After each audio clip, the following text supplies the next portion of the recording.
Congress scrambles to fund the federal government ahead of a midnight deadline to avoid a shutdown as Democrats demand changes to immigration enforcement operations, such as rules to require ICE agents carry body cameras and prohibit them from wearing masks. From the opinion pages of the Wall Street Journal, this is Potomac Watch. Welcome, I'm Kyle Peterson with the Wall Street Journal. We're joined today by my colleagues on the Journal's opinion pages, columnist Kim Strassel and editorial board member Kate Odell.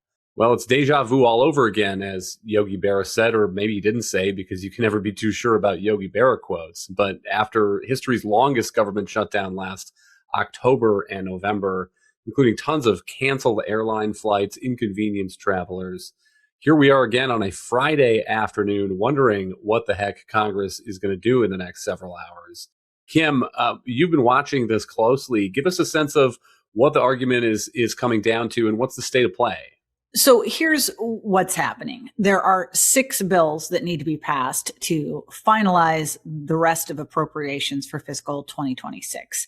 And while people are talking about how this is a partial shutdown, I would just like to note that, in fact, we're talking about 75% of discretionary spending out there. So this is not a tiny part of the government. And of course, the reason is that the first 6 that were passed were the easy ones. And they didn't represent some of the bigger agencies in government. By definition, those were always going to happen first. These are the harder ones because they're the bigger ones. And they usually tend to be paired together for a reason. Because among this group of 6 bills, there are some that matter more to Republicans, the Pentagon, the Department of Homeland Security, and then there are bills that matter more to Democrats, mainly a lot of domestic slush money for housing and healthcare and education. These are typically paired together in these deals so that both sides have an incentive to pass everything. I would note, too, as well, that the top Democratic appropriator in the Senate, Patty Murray from Washington, as late as Friday of last week, was bragging about all of these bills and encouraging her colleagues to pass all 6 of them, including the Department of Homeland Security bill, because she noted that Democrats had actually obtained some of their own priorities. They'd got some cuts in certain DHS budgets and some policy changes that they wanted. She also noted that there was no point of shutting down DHS because Republicans had put a whole bunch of money toward it in the reconciliation bill. So it would continue to be able to operate even if they did not pass this DHS bill. And then, of course, the shooting of Alex Preddy happened, and Democrats en bloc said, no, we're not going to vote or DHS funding the way it is unless we have new provisions. That's where things stand now. The White House has apparently come up with a deal with Senate Democrats that Republicans will hive off 5 of the bills, all of them other than DHS, that there will be a vote on those. And then there will be a simple 2-week extension of the DHS bill while both sides try to include in it some new provisions that Democrats would like to try to rein in DHS. We can talk about what those provisions are. There's a lot of disagreement over that yet. There are a lot of concerns for Republicans about breaking out the DHS bill. There's also some individual objections from senators, and you're going to need all-in buy-in from all the senators to get this done quickly. So whether or not this actually happens and when it happens and what happens ultimately with the DHS bill is still very much unknown, but that is where things stand right now. Before we get to that immigration enforcement piece, Kate, what's your sense of how this process now is unfolding and anything that you would pull out from these spending bills as particularly notable or policy victories under this Republican Congress and Republican president? Well, so set aside the immigration piece. I mean, up until recently, it looked like Congress would be on the cusp of passing 12 appropriations bills, which it's been trying to do for many years, but has struggled to do and has often resorted to these stopgap continuing resolutions for the entire year. So I think the biggest story here that's going to get absolutely no attention is that there will be a full year bill for the Defense Department, a full year appropriation. And the Defense Department is unique as a government institution, and it suffers particularly from these kind of stopgap measures because of the way it operates. And so I was just looking at a Government Accountability Office report that came out this month, kind of detailing all the ways that these stopgap measures make it hard for the military to do its job.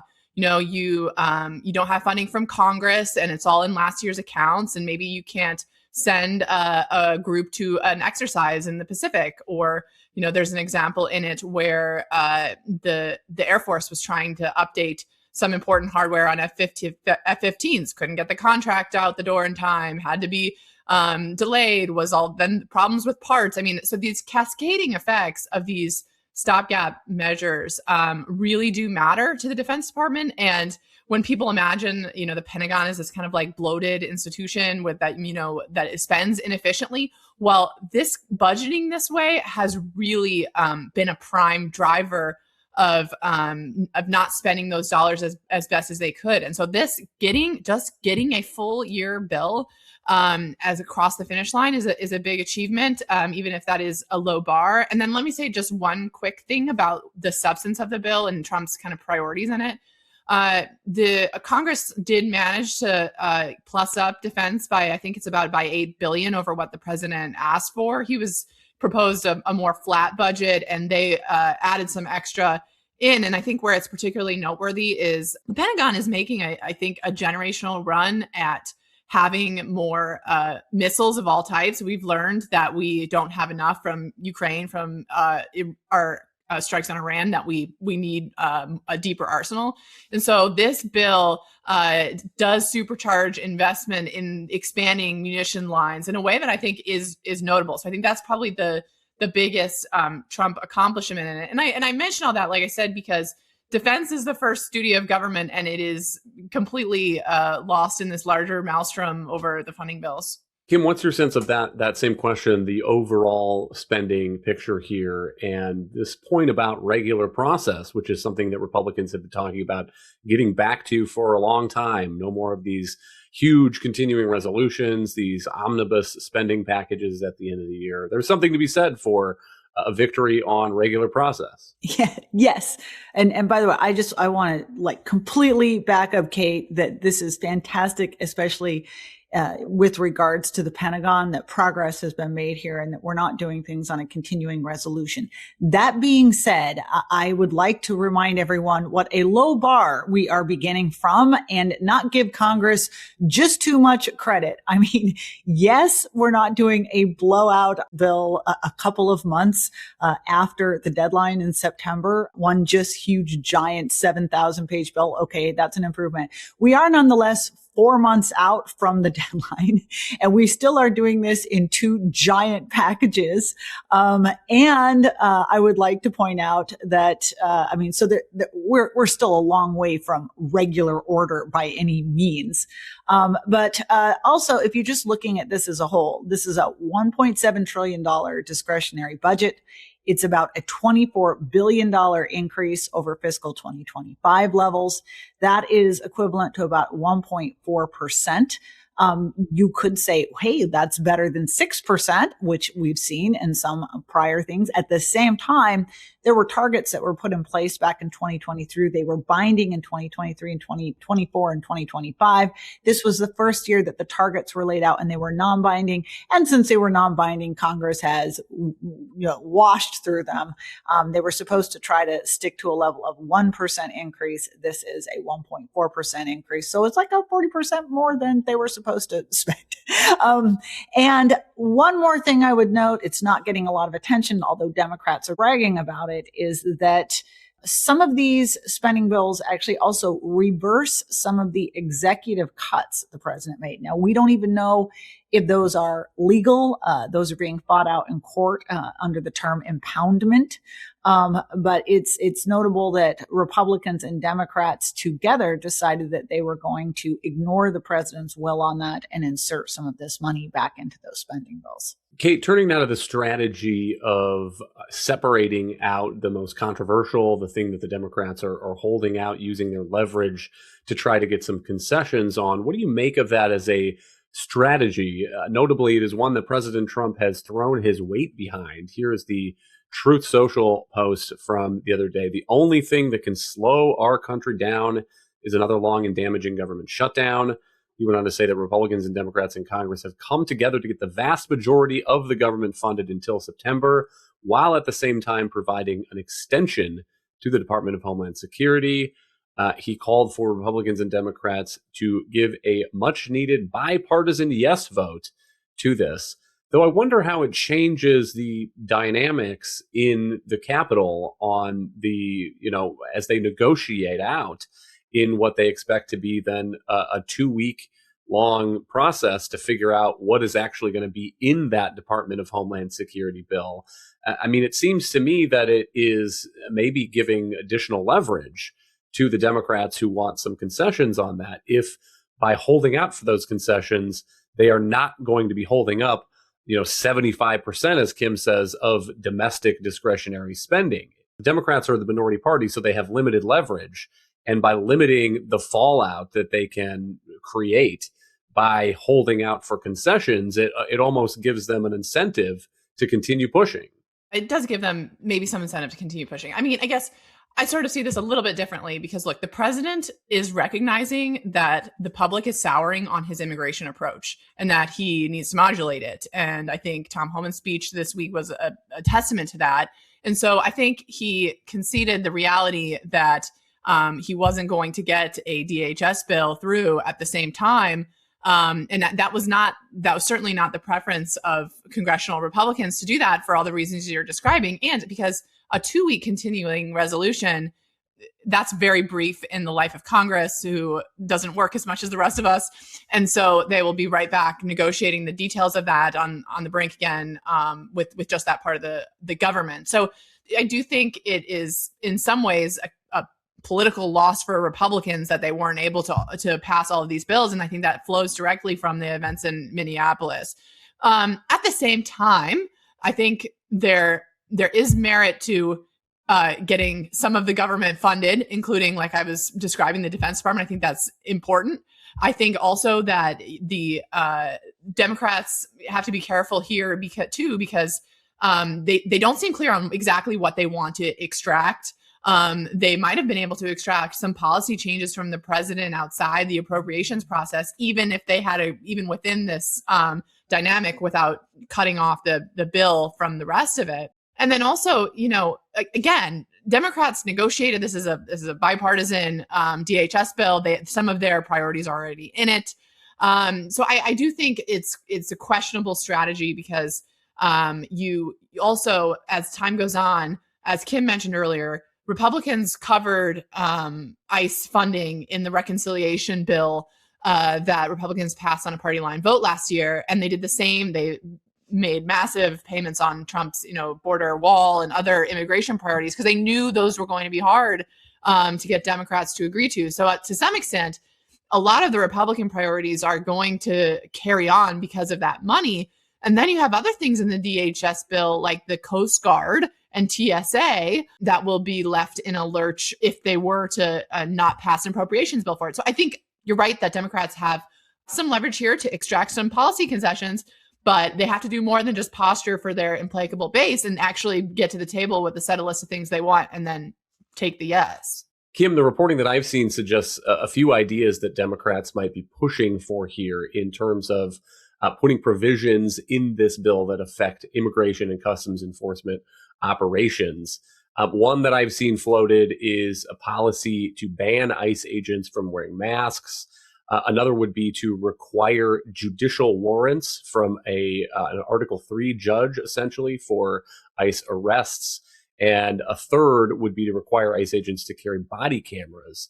And the difficulty is some of those ideas I have a hard time seeing really much, or if any, Republican support for. The judicial warrant one, for example, immigration enforcement has long been an executive branch function. So immigration judges usually reside within the executive branch. They are executive branch employees. They are not traditional Article 3 judges. So requiring a judicial warrant for ICE to make an arrest looks like it is probably a non-starter. Maybe body cameras is the one where they could get some Republican votes, maybe some public sympathy, given the shootings that we've seen in recent days in Minneapolis and the importance, I think, in a lot of people's minds, of the bystander video in really getting to the bottom of what has happened in those situations. Maybe there's an argument for getting ICE agents to wear body cams. Maybe that would also weaken the argument that Democrats are making, like Tim Walz, that we need regular citizens of Minneapolis to get out in the streets with their iPhones. Maybe it weakens that argument a little bit if all of the agents on the ground are carrying or supposed to be carrying cameras themselves. But it does, to Kate's point, 2 weeks of a congressional calendar to figure out all of these details. And then, by the way, anything that Republicans might want in return, like some kind of provisions to crack down on sanctuary cities or whatnot. And then, by the way, if there's a deal like that in the Senate, Mike Johnson still has to get it through the House, where he has an extremely slim majority. Republicans do. So it does set up a really tricky timeline now to get this DHS bill funded. If the results here in Congress is to pass everything else through and leave that one to negotiate out. One of the frustrations the White House and Republicans have had is that up until very recently, the laundry list of what Democrats were asking for was just huge and ranging and constantly changing as well, too. It does seem to have firmed up a little bit more. To add a few to what you put out there, you mentioned not wearing masks, you mentioned body cameras, judicial warrants. There's also been a demand that they have to carry IDs and identify themselves upon being requested. There's been a call for a uniform code of conduct and accountability, which is vague and no one quite knows what that means. And then also a demand that there be independent investigations of incidents like the two shootings of recent weeks. Now, interestingly to me, that, as far as I can tell from my reporting, is actually one of the only provisions Democrats are asking for the congressional Republicans might be willing to. They have grave concerns about obviously the masking rule, given the doxing, body cams, given the question of the potential intrusion on federal officers and authority, judicial warrants, given the obvious problems with executive branch prerogatives when it comes to immigration. And that does get to the real problem and why Senate Majority Leader John Thune did not want to break out this DHS bill, because it's all fine and good to say, hey, we got 2 weeks now by your leave for us to sit down and come up with a negotiation. But there's not much anybody agrees to on this. And there are some senators who are deeply worried, and I actually get this, that Democrats might never have any interest of passing a full DHS bill, that they'll want to hold it hostage. Now, as Kate noted, that could end up causing some problems because a lot of agencies get funded beyond ICE in DHS bills. FEMA is another one. The Coast Guard, obviously, she mentioned TSA. And, are we going to be back in a situation where airlines are being delayed because of this? I don't know. Those are decisions they're going to have to make. But I would not expect these negotiations over this final bill, even in 2 weeks, to be easy. And there could still yet be a lot of drama to come in funding over this particular agency. And the fun of bicameralism, Kate, is you get a deal in the House and the Senate doesn't like it, or you get a deal in the Senate and the House doesn't like it. On the other hand, the president, just given him his role as the leader of the executive branch and the leader of the Republican Party at the moment, can exert an awful lot of pressure. So if he likes this Senate deal, if he likes what comes out of the negotiations on these ICE arguments and the DHS package 2 weeks from now, maybe he can have some sway in getting a majority, keeping Mike Johnson's majority together for that. Right. I mean, doing anything in the House right now is challenging when your majority is always one heartbeat away from being lost. And so, but I think in this case, I do expect that if the Senate is able to pass the 5 bills with the split off DHS continuing resolution, I do think you'll see it get through the House. Then the House says it's going to try to, work a little bit on the weekend to get it moving and quickly to the president. I mean, the president's support is one dynamic that you mentioned, which makes a big difference. I mean, the president seems to not have appetite for a shutdown, which I think is the correct political instinct after watching how little Democrats gained from the last one that they provoked for 40 days. But the other dynamic too is that if enough Democrats support the deal, it obviously makes the margin a lot easier. You could see this maybe even being passed on suspension if enough Democrats support it. But so I do expect that if it's able to get through the Senate and if Trump continues to support it, that it will go forward and that most of the momentum will move to trying to figure out what comes next. But at the same time, there are risks, and like I said, congressional Republicans were not keen on this idea of removing the DHS bill from the rest of the appropriations package because it really does set up a dynamic where it could ever be hard to do anything substantive. I mean, what's the empirical record recently on bipartisan immigration compromises? It's not illustrious. And so I do think, that's the dynamic, but I expect that it is likely to get through the House at this point. A couple final thoughts here. One, on the context for this conversation about immigration enforcement is the Trump administration is, it seems, moving to de-escalate the situation in Minnesota. The president dispatched his border czar, Tom Homan, there. And on Thursday, Homan gave a press briefing. He said that his focus, ICE's focus, is going to be criminal, illegal aliens, public safety threats, and national security threats. He said that there's enough of them to keep ICE busy. He said that nobody, if you're in the country illegally, is ever completely off the table because the U.S. can't send the message that it's no big deal to hop the border illegally or to ignore a deportation order.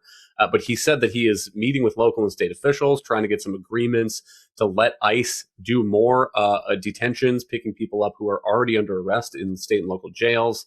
If they can do that, that would mean fewer people in the streets and fewer in the neighborhoods. And then, Kim, the other part about this dynamic where you have a very close Congress is everybody is a kingmaker. And we've seen a little bit of that in recent days. Lindsey Graham, notably one of these senators, who is saying, hang on a second, we don't want to rush to pass this bill because I want something. Let's listen to Senator Graham on the Senate floor. But I'm not going to give up on the idea that we should abandon holding Jack Smith accountable. The House, you took the Arctic frost language of the Senate and took it all out. You could have called me about the 500,000. I'd be glad to work with you. You jammed me. Speaker Johnson, I won't forget this. I got a lot of good friends in the House. If you think I'm going to give up on this, you really don't know me. So how about this idea to my House colleagues? Why don't we expand a private cause of action to the 430 Republican groups that may have been abused by Jack Smith? Nothing to do with me. Kim, we'll give you the last word here, but what is this dispute about? Well, look, Lindsey Graham is pretty steamed. So this has to do with the fact that former special prosecutor Jack Smith seized the records of a number of U.S. senators as part of his investigation into Donald Trump. And they were not notified about it at the time. They were not notified about it until after the fact. It really is pretty outrageous stuff, having the executive branch snoop on Congress in that kind of way, especially when you take into account that even Jack Smith admitted that he was not snooping in their records because he thought that they had broken any law or committed any crime, which usually ought to be at the very least, the argument for that kind of intrusion into a separate but equal branch. But rather that he just wanted to see who they were talking to at the time as part of his case against Donald Trump, which offended the senators even more deeply. And I get Senator Graham's frustration. The problem is that the Senate inserted into these appropriation or into legislation that passed last fall a provision that said that not only are lawmakers meant to be notified, but also gave them a cause of action so they could go to court and sue if this had happened, if they had not been notified, and potentially get hundreds of thousands of dollars. House conservatives were surprised by this provision and did not like the money part of it. They felt as though this smacked in some way of members of Congress cashing in on legislation that they themselves had crafted. So, whereas the Senate kind of snuck this provision into a bill they sent over to the House now, without telling anyone, snuck a provision into these appropriations bills, taking it all out. And Senator Graham has now discovered that happened, and he's pretty unhappy, as you can see. He's mostly unhappy that they seem to have taken all of it out, including the notification part, like put aside the question of lawsuits and cash, sort of payouts, but even the kind of notification. So we'll see. He has the ability to single-handedly stop this, at least for a while. Without unanimous consent, the Senate cannot move quickly on these appropriations bills. And so we'll see what the agreement is made on that. A final word, just since you mentioned Homan. I think this decision to send Homan to Minneapolis has been so wise now that you look at it both from a policy and a politics perspective. Policy-wise, he looks to be getting the Trump administration back to the policy they actually claimed to be doing all of this last year, which is focusing in targeted enforcement actions on true criminals, not just, random college students who happen to have been, swept up in some sort of a stop. And that is something that's going to, therefore, then politically play better with people that are out there that are happy about Trump's border sealing, and even the deportation of real criminals, but have been worried about how sweeping this had become. But it's also allowing the administration potentially to get back and pivot back to an economic message and really take some of these immigration headlines out of the top of the news cycle. So we'll see how it goes. But now all attention should be rightly on Democratic officials. They claim they want de-escalation too. A very clear and obvious common sense deal has been presented to them by Tom Homan.